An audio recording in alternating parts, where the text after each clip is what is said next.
Olha, pra mim a verdadeira luta definitiva em confronto entre os X-Men e os Jovens Titãs tem que ser entre as músicas temas dos desenhos dele.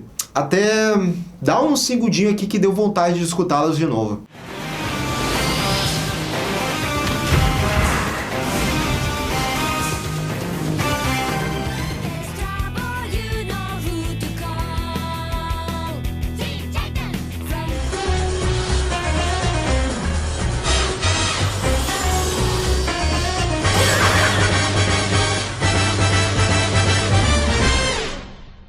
O ano é 1982 e as duas grandes editoras na época já eram a Marvel e a DC.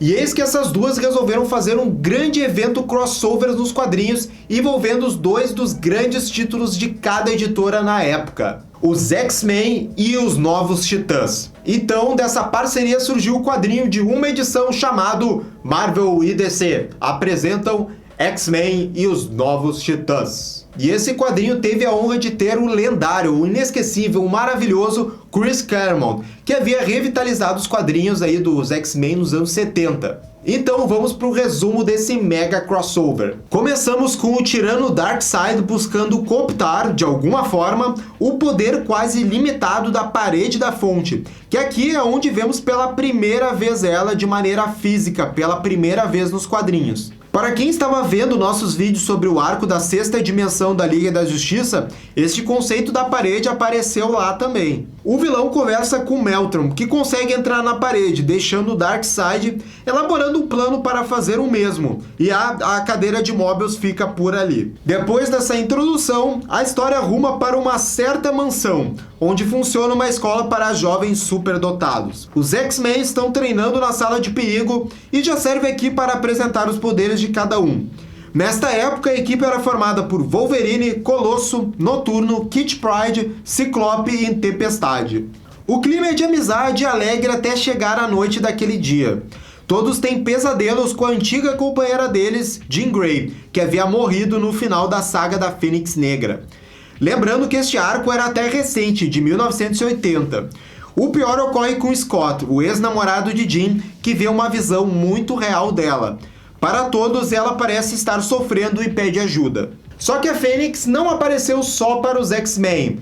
Teve uma outra pessoa de uma outra super equipe que também sentiu a presença dessa entidade. Sim, claro que se trata dos Titãs, mais específico a Ravena. Em uma visão sua, ela vê a Fênix anunciando uma grande catástrofe. E vemos esse quadro bem legal mostrando as silhuetas do corvo, que simboliza os poderes da Ravena, lutando contra a Fênix. Ravena acorda gritando, e ao explicar o que viu, a Estelar, que vem de uma raça alienígena, imediatamente reconhece o padrão da Fênix. Por saber do perigo real dessa ameaça, ela ativa o alerta vermelho para todos os membros dos Titãs. Assim, da mesma forma que a história mostrou os X-Men, vemos os outros integrantes da equipe, Cyborg, Moça Maravilha e Kid Flash, recebendo o sinal e voltando à torre da equipe. Mas peraí, e o Robin? Bom, o menino prodígio estava no encalço do que parecia ser um ladrão, mas se revelou sendo um dos parademônios do Darkseid e que estava trabalhando com o Exterminador. Pois é. E o coitado do Robin não tem chances aqui contra o mercenário que o nocauteia. Ele estava junto com o parademônio roubando artefatos tecnológicos para algum tipo de máquina do Darkseid. Voltando para os X-Men, o Professor Xavier está intrigado, porque não consegue localizar em nenhum lugar do planeta a presença de Jean. Ao mesmo tempo, os Titãs localizam o Robin desacordado. Com todos reunidos, a Estelar então revela toda a história da Fênix Negra para seus companheiros. Sabendo do perigo, eles investigam a conexão dos X-Men com a Fênix, pelo nome da Jean. Mesmo quase todos da equipe achando que essa missão estava muito acima do que eles geralmente combatem. Depois vemos o Darkseid entregando uma missão para o Exterminador, que, sério, eu acho que ele já trabalhou para todo mundo no universo. E em paralelo a isso, ele também manda alguns parademônios para capturar os X-Men. O probleminha é que os X-Men não estão lá, mas sim os Titãs. O pobre Professor Xavier, que tinha ficado na mansão, é atacado pelos Titãs em conjunto, que nesse momento achavam que a equipe dos mutantes era vilã. Depois que consegue mobilizar o telepata, tanto a Ravena quanto o Robin veem que o Xavier é alguém bom. Eis que chegam as tropas de Darkseid na mansão, e os Titãs lutam contra eles. Contudo, eles são capturados pelas tropas, achando que eles são os X-Men, e o Mutano fica de fora. Enquanto isso, o Exterminador está em um local para reunir as energias residuais da Fênix, onde ela gastou muito poder na Terra. A máquina está mandando as energias para um aparelho do Darkseid, quando chegam os X-Men para deter o vilão. O legal aqui é ver uma luta entre o mercenário e o Wolverine, o que é sempre bem-vindo. Mas uma luta ocorre e, assim como os Titãs, os X-Men acabam capturados pela tropa de Parademônios e o Exterminador. Fica aqui também a gloriosa cena dele apenas desviando do Colosso sem problemas e o derrotando. Sério, aqui pra mim começou a roubalheira que é o Exterminador nas HQs. As duas equipes então são levadas até a parede da origem e olha só essa página dupla desse lugar. Que isso, que coisa linda. Enfim, a confusão da troca das equipes é solucionada pelo Exterminador, onde o Darkseid tem a ideia de usar esses novos sacrifícios na sua máquina. O Mutano, que estava ali disfarçado de guarda, é capturado igual. Não subestime a inteligência do grande Darkseid. E só antes de continuar o resumo desse vídeo, como dá uma trabalheira para resumir toda uma história dessa aí de crossover, não deixe de curtir, compartilhar, comentar no vídeo, porque nos ajuda bastante aqui no YouTube. Valeu mesmo, gente. É então que o Darkseid, reunindo as memórias aí dos X-Men sobre a sua ex-companheira, consegue adquirir energia suficiente na sua máquina para reviver a Fênix Negra. Fênix Negra. Só fazendo um parênteses aqui, porque esse momento da HQ foi algo bastante impactante, porque a gente sabe até hoje como a saga da Fênix Negra foi grande na época. E essa HQ crossover aí dos Titãs com os X-Men foi uma das primeiras vezes que teve o indício de que a Jean Grey poderia voltar nos quadrinhos. A Fênix chegou ressuscitada demandando quem a summonou ali. Eis que o Darkseid se apresenta e depois explica aos heróis que pretende usar do seu poder e da Fênix para transformar a Terra em uma segunda apocalipse.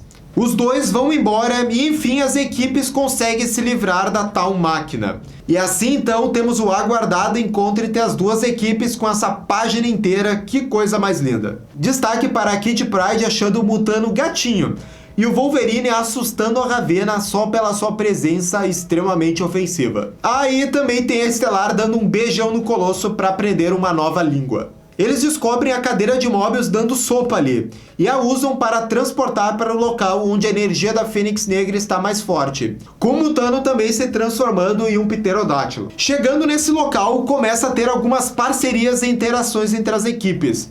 Tem o Robin discutindo a estratégia com o Ciclope e a Tempestade, e eles chegam à conclusão que o melhor é sabotar o aparelho de Darkseid onde estará a Fênix. Depois tem o Mutano e o Wolverine servindo de batedor e localizando o Exterminador e os Parademônios. Uma luta tem início, mas o Exterminador consegue fugir dali e avisa o Darkseid da presença das duas equipes. O alvo é óbvio, que seria essa possível Fênix Negra ressuscitada, mas o poder dela é alto demais, mesmo com a Estelar, o Noturno e a Ravena tentando imobilizá-la. Ela se desvencilha de todos e inicia com seu poder a máquina de Darkseid. Para o azar do ditador de Apocalipse, a Lince Negra, com a sua habilidade de poder mudar a estrutura do seu corpo, e o Mutano, que encolheu na forma de um rato, entraram na tal máquina e avacalharam com o interior dela. O Robin depois consegue tirar os dois dali a tempo, enquanto o Wolverine e o Ciclope fazem uma boa dupla para derrotar o Exterminador. A Ravena e o Professor X enfraquecem psiquicamente a entidade Fênix, para que ela seja forçada a possuir o corpo de Ciclope para sobreviver, apostando na gloriosa força do amor que habitava nesta entidade. Aqui fica claro que esta nova Fênix Negra era o amontoado das memórias dos X-Men e que estava sendo manipulada pelo Darkseid.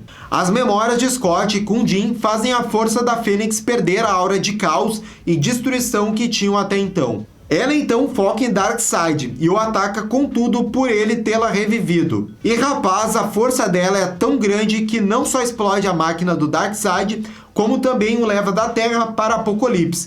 E a força da Fênix desaparece novamente. A HQ se encerra com um quadro muito legal das duas equipes conversando e se divertindo. Só no final, a Tempestade pergunta a Scott se de fato Jean não poderia retornar um dia.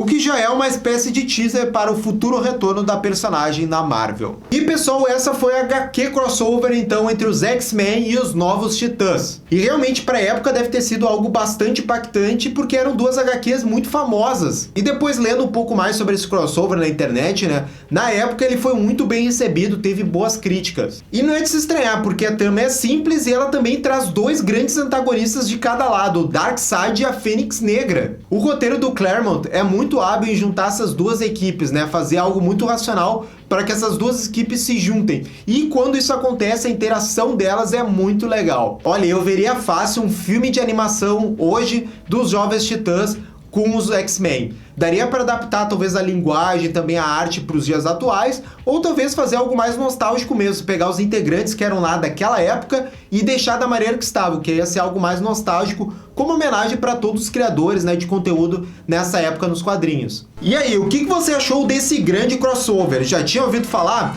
Deixe sua opinião nos comentários. E se gostou desse vídeo, não deixe de dar um joinha, e se quer mais vídeos da Batcaverna por semana, nos considere apoiar no Padrim e receba com isso recompensas incríveis. Até mais, gente. Tchau, tchau.